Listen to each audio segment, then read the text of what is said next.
Halo semuanya, selamat datang di channel ini. Pada video kali ini kita bakal ngebahas salah satu hal paling menarik dari anime, manga, dan novel Jepang, yaitu tipe-tipe dere. Karakter dere itu punya kepribadian unik yang sering bikin cerita jadi lebih hidup, lucu, atau bahkan bikin penonton deg-degan. Mulai dari yang dingin tapi perhatian, sampai yang manja dan ceria. Jadi, siapkan posisi paling nyaman, karena kita bakal mengupas tuntas berbagai tipe dere yang paling terkenal dan sering muncul di anime. Sebelum masuk ke tipe-tipe dere, kita pahami dulu apa itu dere. Kata dere berasal dari bahasa Jepang dere-dere, yang berarti bucin, mesra, atau lembut karena jatuh cinta. Kebanyakan tipe dere adalah gabungan dari karakter kepribadian dere itu sendiri. Misalnya, Tsundere-sun, dingin galak, dere, lembut saat jatuh cinta. Yandere-yan, sakit mental, dere. Sekarang, mari kita bahas tipe-tipe dere yang paling populer. Yang pertama ada tsundere. Kita mulai dari yang paling ikonik. Mereka yang memiliki sifat tsundere biasanya galak, gengsi, atau suka marah-marah, tapi sebenarnya mereka peduli. Ciri-cirinya. Yang pertama, sering mengucapkan babaka. Yang kedua, gampang tersipu. Yang ketiga, dingin di luar tapi lembut di dalam. Contohnya, Taiga Aisaka dari Toradora. Taiga terkenal karena sifatnya yang pemarah dan sering memukul karakter utama, namun sebenarnya sangat penyayang dan rapuh.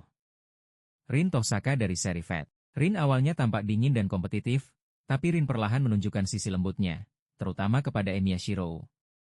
Asuka Langli dari Evangelion. Asuka dikenal karena sikapnya yang sombong, perfeksionis, dan sering mengejek Shinji. Tetapi di balik itu ia memiliki kerentanan emosional dan kebutuhan akan kasih sayang. Tsundere adalah tipe yang paling sering ditemui dan selalu jadi favorit karena dinamika mereka yang seru. Yang kedua adalah yandere. Tipe yandere biasanya kelihatan lembut, manis, dan penuh cinta, sampai rasa cinta itu berubah jadi obsesi gelap. Ciri-cirinya, yang pertama, overprotective. Yang kedua, bisa melakukan apa saja demi orang yang disukai.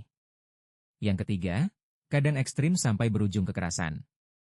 Contohnya, Yuno Gasai dari Mirai Nikki. Yuno sering dianggap sebagai perwujudan sempurna dari karakter yandere. Ia tampak manis di luar, tetapi memiliki sisi gelap yang brutal saat obsesinya terhadap Yuki bersinggungan dengan orang lain. Kotonoha Katsura dari School Days. Kotonoha mengalami perubahan dari gadis pemalu menjadi sangat posesif setelah pengkhianatan dan perlakuan buruk yang diterimanya. Sifat yanderenya sangat ekstrim hingga ia melakukan tindakan mengerikan. Himiko Toga dari Boku no Hero Academia. Himiko Toga adalah karakter dengan sifat yandere yang ikonik, terobsesi dengan cinta, dan kerap melakukan kekerasan ekstrim untuk mencapai obsesinya itu. Yandere sering muncul di anime psikologis atau thriller romantis. Yang ketiga ada kudere. Kudere adalah karakter yang dingin, tenang, jarang menunjukkan emosi, tapi sangat perhatian kepada orang yang ia sayangi. Ciri-cirinya, yang pertama, suaranya datar. Yang kedua, jarang tersenyum. Yang ketiga, selalu terlihat col. Contohnya, Rei Ayanami dari Evangelion. Rei sering dianggap sebagai ikon kudere pertama. Penampilannya yang tenang dan datar menutupi sisi emosional yang rapuh dan rasa empatinya yang perlahan berkembang. Nico Robin dari One Piece dikenal sebagai kru yang paling dewasa, dengan kepribadian yang tenang dan seringkali tidak memperlihatkan emosinya secara gamblang. Touka Kirishima dari Tokyo Ghoul. Terlihat dingin dan tangguh karena tekanan hidup yang dihadapinya, namun sebenarnya memiliki rasa peduli yang besar. Kudere biasanya punya daya tarik karena misterius dan elegan. Yang keempat dandere. Tipe dandere biasanya pemalu dan pendiam. Mereka tidak dingin, hanya canggung secara sosial. Ciri-cirinya, yang pertama, sering gugup. Yang kedua, jarang bicara, tapi manis saat sudah dekat. Yang ketiga, kadang sulit mengungkapkan perasaan. Contoh, Hinata Hyuga dari Naruto. Hinata awalnya sangat pemalu dan gugup saat dekat Naruto, tapi perlahan menjadi lebih percaya diri dan akhirnya bisa menyatakan perasaannya. Shoko Komi dari Komi-san wa Komyusho Desu. Komi mengalami kecemasan yang parah saat berbicara dengan orang lain, tetapi perlahan berusaha mengatasi rasa malunya. Kosaki Onodera dari Nisekoi. Onodera adalah gadis polos dan pemalu yang diam-diam menyimpan perasaan pada Raku, tetapi memilih untuk tidak mengungkapkannya. Yang kelima dere-dere. Tipe dere-dere adalah kebalikan dari tsundere. Dere-dere penuh energi, ceria, dan manis sepanjang waktu. Ciri-cirinya. Yang pertama, ramah. Yang kedua, optimis. Yang ketiga, selalu memberikan semangat. Contohnya, Tanjiro Kamado dari Kimetsu no Yaiba. Tanjiro dikenal karena kebaikannya yang tiada henti dan sifatnya yang penuh kasih, bahkan terhadap iblis tertentu. Alphonse Elric dari Fullmetal Alchemist. Alphonse meskipun berada dalam tubuh armor, dia memiliki hati yang besar, lembut, dan sangat menyayangi kakaknya serta teman-temannya.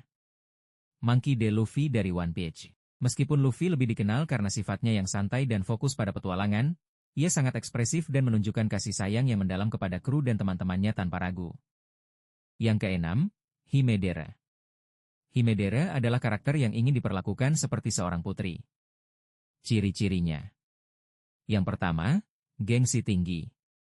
Yang kedua, suka diperhatikan. Yang ketiga, kadang manja dan ingin diberi perlakuan spesial. Contohnya, Rina Nakiri dari Shokugeki no Soma. Rina, gadis yang lahir dalam kehidupan yang penuh kemewahan, Rina memiliki bakat dan sayangnya bakat ini sering membuatnya memandang rendah orang-orang di sekitarnya. Terkadang ia ditemukan sedang membaca manga roman dan bermimpi suatu hari nanti memiliki pacar.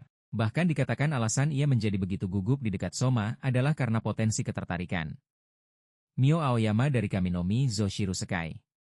Setelah kematian ayahnya dan kehilangan kekayaan, Mio mengingat nasihat ayahnya, selalu hidup dengan bangga. Bagi gadis muda yang terkadang kekanak-kanakan, ia mengartikan nasihat ini sebagai nasihat untuk terus menjalani hidupnya dengan memperlakukan semua orang di sekitarnya seolah-olah ia masih sangat kaya. Tipe-tipe dere populer karena memberikan variasi karakter yang membuat cerita lebih dinamis. Setiap dere menghadirkan konflik, humor, atau momen manis yang berbeda. Kadang, tipe dere tertentu bahkan menentukan arah cerita romansa dalam anime. Nah, itu dia berbagai tipe dere yang sering muncul di anime, manga, dan novel Jepang. Kalau kalian punya tipe dere favorit, tulis di kolom komentar ya. Jangan lupa like, share, dan subscribe supaya kalian gak ketinggalan pembahasan menarik lainnya. Sampai jumpa di video selanjutnya.